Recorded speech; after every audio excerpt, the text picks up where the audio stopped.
ಎಲ್ಲರಿಗೂ ನಮಸ್ಕಾರ. ನಾನು ಶಂಕರ್ ಭಟ್. ಯೂಟ್ಯೂಬ್ ಚಾನಲ್ ಹೋರಾಟದ ಅಮೃತ.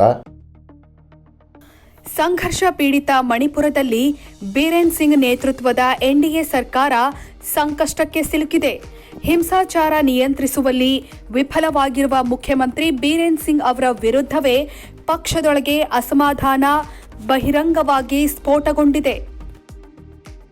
ಎನ್ಡಿಎಗೆ ನೀಡಿದ್ದ ಬೆಂಬಲವನ್ನ ಎನ್ಪಿಪಿ ಹಿಂಪಡೆದ ಹಿನ್ನೆಲೆಯಲ್ಲಿ ಮುಂದಿನ ಕಾರ್ಯತಂತ್ರದ ಕುರಿತು ಚರ್ಚಿಸಲು ಸಿಎಂ ಬೀರೇನ್ ಸಿಂಗ್ ಕರೆದಿದ್ದ ಎನ್ಡಿಎ ಶಾಸಕಾಂಗ ಪಕ್ಷದ ಸಭೆಯಲ್ಲಿ 27 ಮಂದಿ ಹಾಜರಾಗಿದ್ರೆ 19 ಮಂದಿ ಗೈರಾಗಿದ್ರು.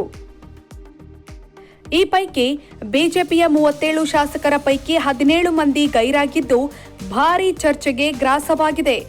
19ರಲ್ಲಿ 7 ಶಾಸಕರು ವೈದ್ಯಕೀಯ ಕಾರಣ ಹೇಳಿ ಗೈರು ಹಾಜರಾದರೆ ಉಳಿದ 12 ಜನ ಹೇಳದೆ ಕೇಳದೆ ಗೈರು ಹಾಜರಾಗಿದ್ದಾರೆ.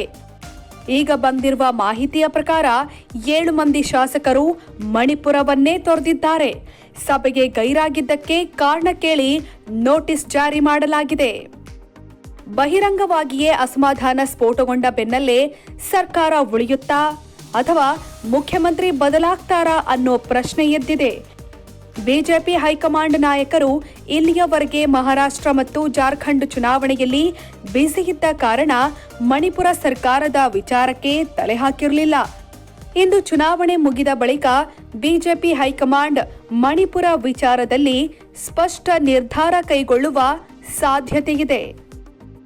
ಸಿಎಂ ಬೀರೇನ್ ಸಿಂಗ್ ಕಾರ್ಯವೈಖರಿಗೆ ಕುಕಿ ಬುಡಕಟ್ಟು ಸಮುದಾಯಕ್ಕೆ ಸೇರಿದ 10 ಬಿಜೆಪಿ ಶಾಸಕರು ಅಸಮಾಧಾನ ವ್ಯಕ್ತಪಡಿಸಿ ಸಭೆಯಿಂದ ದೂರ ಉಳಿದಿದ್ದಾರೆ ಅಂತ ವರದಿಯಾಗಿದೆ.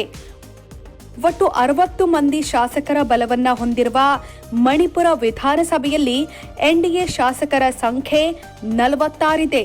ಈ ಪೈಕಿ ಬಿಜೆಪಿ 37, ನಾಗಾ ಪೀಪಲ್ಸ್ ಫ್ರಂಟ್ 5, 3 ಪಕ್ಷೇತರರು, ಜೆಡಿಯು 1 ಸ್ಥಾನವನ್ನ ಹೊಂದಿದೆ. 14 ಸ್ಥಾನಗಳನ್ನು ವಿಪಕ್ಷಗಳು ಹೊಂದಿದೆ. ಎನ್ಪಿಪಿ 7, ಕಾಂಗ್ರೆಸ್ 5, ಕೆಪಿಎ 2 ಸ್ಥಾನವನ್ನ ಗಳಿಸಿದೆ. ಬಹುಮತಕ್ಕೆ 31 ಶಾಸಕರ ಸಂಖ್ಯೆ ಬೇಕಾಗಿರುವ ಕಾರಣ ಸದ್ಯಕ್ಕೆ ಬಿಜೆಪಿ ನೇತೃತ್ವದ ಸರ್ಕಾರಕ್ಕೆ ಯಾವುದೇ ಸಮಸ್ಯೆ ಇಲ್ಲ. ಶೇರ್ ಮಾಡಿ, ಸಬ್ಸ್ಕ್ರೈಬರ್ ಆಗಿ, ಬೆಲ್ ಐಕನ್ ಅನ್ನು ಒತ್ತಲು ಮರೆಯದಿರಿ.